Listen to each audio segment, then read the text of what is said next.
Hey everyone, Zarkinpachi89 here.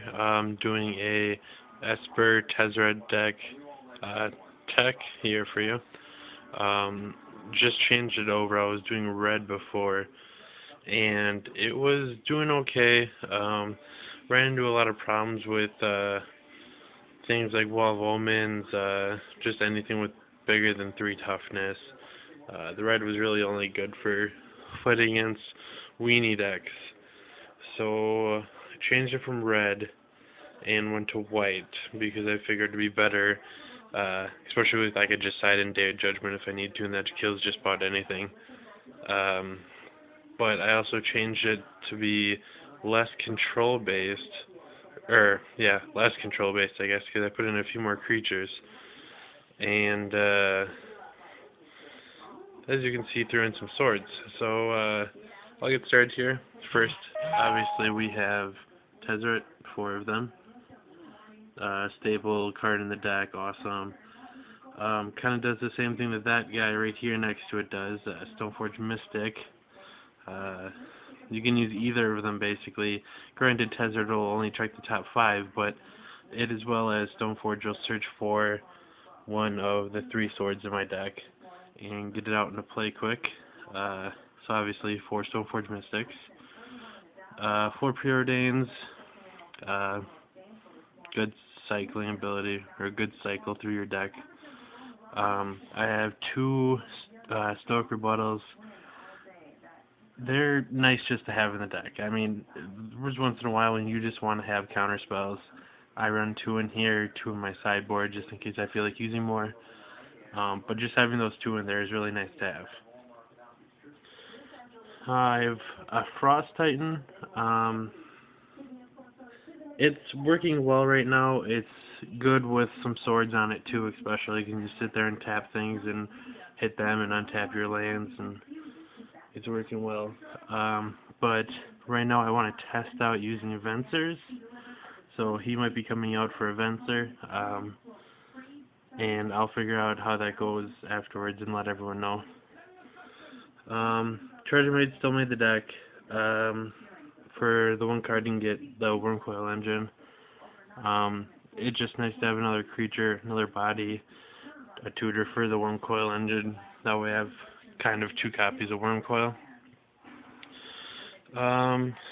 Then we have 4 Inquisition of Kozilek's. Obviously, everyone knows what that does. It's hopeful, turn 1, look at their hand, take a card out. Works wonders against Kago. I'm sure I'm going to take your Squadron Hawk or your Stoneforge Mystic, and it works really well. Obviously, like I said, the swords I got in there, starting with the artifacts here. Got the Sword of Feast and Famine, and I have 2 Sword of Body and Minds in here. I like having 2 Sword of Body and Minds. It might not be as good of a card, but I enjoy the Pro Blue. It works really good against a lot of decks. Also, Jace can't bounce that creature then. It works wonders against Jace right now, so. Obviously, like I said, Wormcoil Engine's in here still. He's also fun to put swords on. Just pump him up, beef him more. Give him another good ability on top of the ridiculousness he already is. 4 Prophetic Prisms. Just good in general. Draw a card,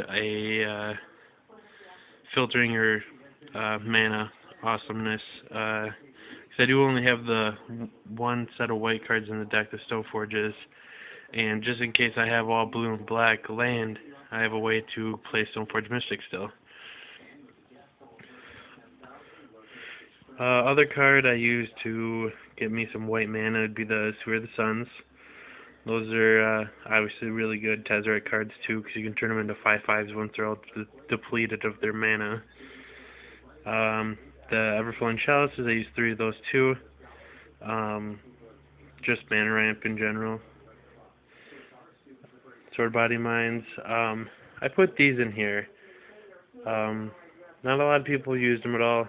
I really enjoy this in this deck because sit there. Obviously, it's Metalcraft deck because I'm using as well Max Opals. I'm gonna have tons of artifacts. having Pro All Colors is amazing. They can't be killed by Doomblade, or obviously they already couldn't be killed by Go for the Throat, but Jace won't be able to bounce him. You could sit there with an Etch Champion with a Sword of Feast and Famine on it and just go to town and make him discard. You keep on tapping.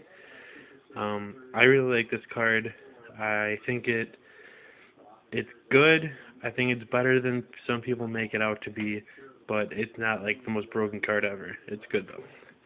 And obviously, lastly, 2 Mox Opals, just more mana. Past that, I can show you the lands I use.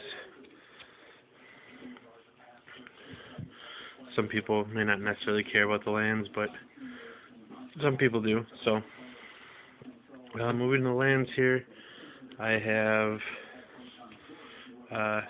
3 Inkmoth Nexuses, my foil, my misprint, and my Japanese one. Those are pretty awesome.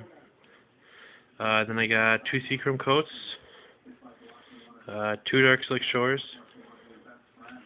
2 Celestial Colonnades, 3 Creeping Tar Pits. Those are just amazing. I love these things. They're so useful against Jace. 2 Drowned Catacombs. I like those. Some people might not like the Drowned Catacombs, but I run 4 islands and 2 swamps. I think it's more than enough, and even if it comes into play tapped, it's still a dual land. I've got 4 islands. Got this nice, shiny, unhinged island. 4 islands, foily swamp, unhinged too. 2 swamps, and 2 plains. Those are pretty shiny too.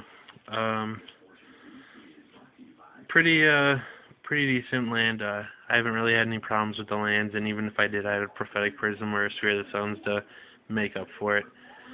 So yeah, that is my Tezzeret Esper artifact deck. If you have any questions or comments, just leave them below.